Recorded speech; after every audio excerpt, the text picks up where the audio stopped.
Bonjour et bienvenue afin d'apprendre à réaliser une carte mentale dans le cours d'EDM.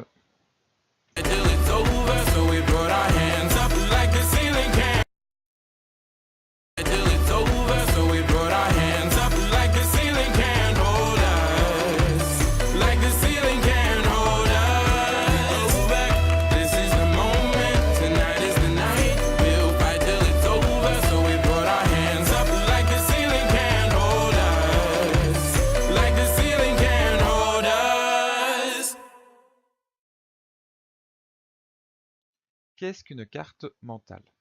Voici un exemple de carte mentale. Qu'est-ce qu'on constate? Au centre, on constate qu'il y a une idée centrale. Cette idée centrale va être divisée en différentes branches pour être ensuite divisée en différentes sous-branches et ainsi de suite. Un peu comme l'idée de l'arbre autour du tronc. Le but est d'avoir toute une série d'informations qui vont se regrouper. En effet, notre cerveau est très visuel et fonctionne comme ça. Si je te dis par exemple animal, tu vas penser à chat. Si je te dis chat, tu vas penser à couleur, nourriture, etc. C'est donc une manière de structurer des informations en faisant des connexions les unes avec les autres, ce qui peut être très bien pour pouvoir synthétiser. Alors, quel est le matériel nécessaire afin de réaliser une carte mentale? Il existe la bonne vieille version papier.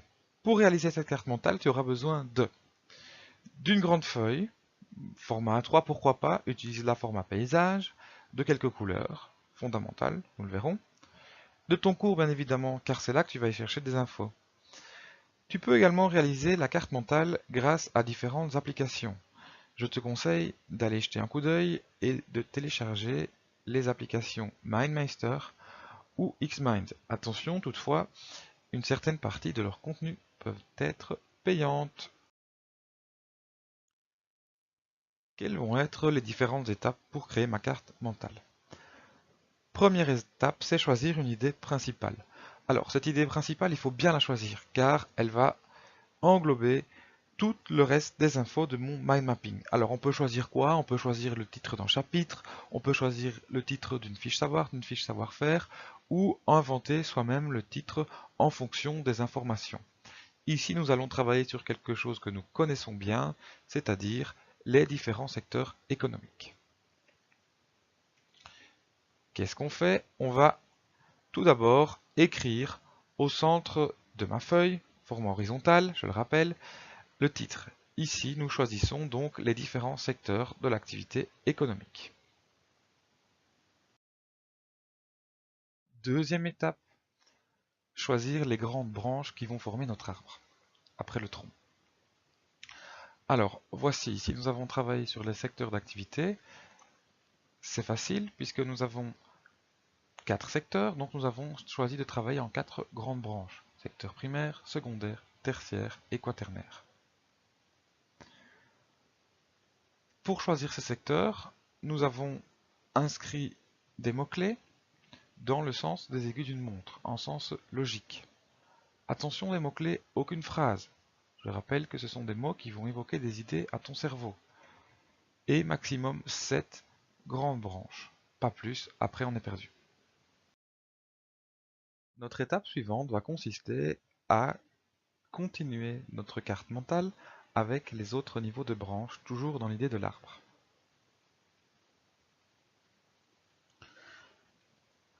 Après les branches de premier niveau, on trouve des branches d'autres niveaux. Comme on le voit ici, le secteur primaire est composé des matières premières, le secondaire des produits finis et semi-finis, le secteur tertiaire de la vente de produits, mais aussi des services. Les services vont se diviser en deux autres parties, les services marchands, les services qui se vendent, comme tout ce qui est poste, taxi, et les services non marchands, tout ce qui est l'aide sociale. Ces différentes parties sont donc des branches. Plus on va vers l'extérieur, moins ça a de l'importance, mais ça fait toujours partie de l'idée principale. Différentes petites règles à respecter. Premièrement, donc bien inscrire, bien penser les niveaux de branches, toujours à l'aide de mots-clés. Deuxièmement, maximum 5 niveaux de branches. Ici, nous sommes déjà à 3. Et il faut respecter, faire des flèches de moins en moins épaisses, ce qui montre qu'on c'est de moins en moins important. L'avant-dernière étape de notre carte mentale va consister à la peaufiner, c'est-à-dire à la terminer pour qu'elle soit plus agréable à regarder. N'oublions pas que c'est un objet visuel, il doit être beau. Alors, qu'est-ce qu'on peut faire? On peut mettre des couleurs à chaque embranchement. Vous voyez ici que j'ai choisi de mettre des couleurs pour bien faire ressortir mes différents secteurs. Voilà, ici je termine en mettant du jaune par mon secteur quaternaire. Tous les 4 secteurs sont bien distincts. Mettre des couleurs. Autre chose fort importante, il va falloir venir illustrer cette carte mentale, c'est-à-dire venir y mettre des photos. C'est beaucoup plus agréable et beaucoup plus concret pour venir y étudier. Prenons le cas du papier, avec ici on coupe un arbre. Ensuite, mon papier va être transformé en gros rouleau de papier, ce qu'on appelle de la fibre de cellulose. Des produits semi-finis. On ne sait pas encore en faire grand-chose. Ils peuvent ensuite être transformés en cahiers. Voici nos beaux cahiers. Il ne manquera plus qu'à écrire dedans. On peut également faire des flèches entre différentes parties de mon graphique. Voilà, notre carte mentale est terminée. Il te reste à l'étudier en profondeur.